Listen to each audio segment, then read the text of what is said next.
అంత మీడియా మీరే కల్లారా చూశారు. నిన్న జరిగిన ప్రెస్ మీటు, మొన్న ఆమె పెట్టిన ప్రెస్ మీటు, గుమ్మడికాయల దొంగ అంటే భుజాలు ఎగరేసుకునే పని అయింది ఈ ఎమ్మెల్యేకి. నిజంగా ఓ నియంతలాగా వివరిస్తుంది. వచ్చి 3 నెలలు గోల ఈ రాష్ట్రంలో అరాచకాల పాలన, దౌర్జన్యకరణ పాలన జరుగుతుంది. అంటే మాకు ఓటు వేస్తే ఈ విధంగా ఉంటుంది, మాకు ఓటు వేయకుంటే ఈ విధంగా ఉంటుంది. ఒక నియంతలాగా చంద్రబాబు నాయుడు రెడ్ బుక్ లాగా లోకేష్ ఎన్ని తెలిసి రాష్ట్రంలో నియంతలాగా వివరిస్తారు. నిజంగా ఈ సంఘటన మీరందరికీ తెలిసిన విషయమే.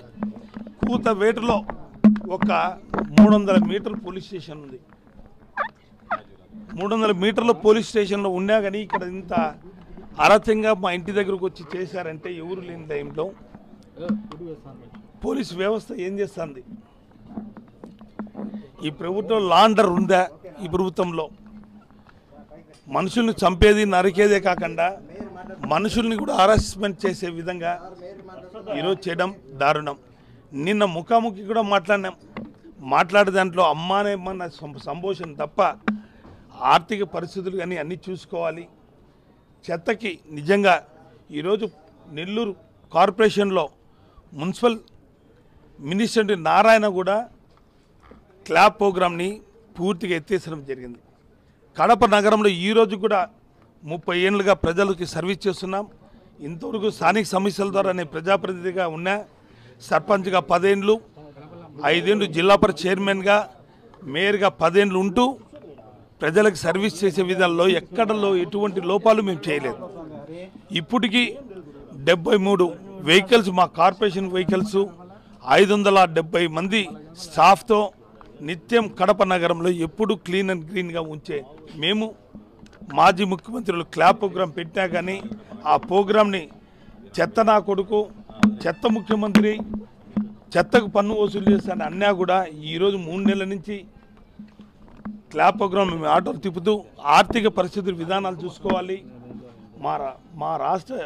మా కార్పొరేషన్ ఇన్కమ్ ఎంత, మేము ఎంత శానిటేషన్ ఖర్చు పెడుతున్నామనే వివరణ ఇచ్చేదానికి నిన్న ప్రెస్ మీట్ పెడితే దాని ముందు రోజు ఇంట్లో కూర్చొని మేయర్ ఇంట్లో చెత్త వేయండి అని చెప్తారు. ఇక్కడ చెత్త వేసేదానికి ఎవరు రాలే, కేవలం తెలుగుదేశం కార్యకర్తలు, తెలుగుదేశం పందికొక్కులు వీడికి ఇంటి దగ్గరకు వచ్చాయి తప్ప ఈ విధంగా చేయడం. మేము చేయాలంటే దిగజారిపోయినామంటే మేము కూడా సంస్కృతి ఎలా ఉంటుంది మీరు కొద్దిగా ఆలోచన చేయాలి. అంటే కడప ప్రశాంతంగా ఉన్న ఊరిని ఇప్పటి నుంచి 3 నెలల నుంచి మనం చూస్తున్నాం. తెలుగుదేశం పార్టీ అధికారం వచ్చిన తర్వాత కడప ప్రజలు, హిందూ ముస్లిమ్స్, క్రైస్తవులు అందరము ఒక అన్నదమ్ములుగా మెలిగే ఊరు. 30 ఏళ్ళుగా ఎప్పుడు జరగని హరాస్మెంట్స్ ఈ 3 నెలల్లో ఈ తెలుగుదేశం పార్టీ అధికారంలోకి వచ్చిన తర్వాత, ఈ ఎమ్మెల్యే మాధవరెడ్డి గెలిచిన తర్వాత కడపలో ఎక్కడ చూసినా హరాస్మెంట్స్ జరుగుతున్నాయి. మొన్న కేవలం ఒక ముస్లిం రిటైర్డ్ అయిన ఎంప్లాయీని కూడా చూడకుండా అతని మీద ఫోక్సో కేసు పెట్టడం అనేది చాలా దారుణం. ఈరోజు మా ఇంటి ముందర చెత్త వేసే వాళ్ళు కూతవేటలో పోలీస్ స్టేషన్ ఉన్నా పోలీసులు కూడా తెలియకుండా మా ఇంటి ముందుకు వచ్చారంటే వాళ్ళ పోలీసులు తెలిసి జరిగిందని మేము అనుకోవాలన్నా, పోలీసులు తెలియకుండా జరిగిందని అనుకోవాలన్నా? పూర్తిగా ఈ వ్యవస్థలో పూర్తిగా హత్యా రాజకీయాలు, హింసా రాజకీయాలు, దౌర్జన్య కాండాలు ఈ తెలుగుదేశం పార్టీ చేస్తున్న నిదర్శనం మీ కల్లార పత్రికా విలేకరులు అందరూ కూడా చూశారు. ఇలాంటి పరిస్థితుల్లో లా అండ్ ఆర్డర్ ఈ రాష్ట్రంలో ఉందా లేదా మీరే ఆలోచన చేయాలి. ఇంత హరాస్మెంట్ చేసి కేంద్రానికి మా జగన్మోహన్ విన్నవించుకున్నా కానీ కేవలం 3 నెలల్లో ఎంతమంది చనిపోయారు, ఏం చనిపోయినారు, ఏమో అప్పుడే 3 నెలలు కాకముందే ఢిల్లీ పోయి చేస్తానవే, భయభ్రాంతులైనవా, తట్టుకునేవా అంటే ఎంత హీనంగా ఒక బీహార్ లాగా, ఒక ఒరిస్సా లాగా, ఒక వెస్ట్ బెంగాల్ లాగా ఈరోజు మన ఆంధ్ర రాష్ట్రం తయారవుతుందంటే దీన్ని అరికట్టే వాళ్ళు లేరా అని చెప్తున్నాం. ఖచ్చితంగా మేమందరం శాంతియుతంగా ఉన్నాం. వైఎస్ఆర్ కాంగ్రెస్ పార్టీ మేము అనుకుంటే, మా పార్టీ కార్యకర్తలు అనుకుంటే మీ ఇండ్ల దగ్గర కుక్కట వేళ్లతో మీ ఇండ్లు కూడా పెరిగిలిచ్చే కార్యకర్తలు మా కార్యకర్తలు.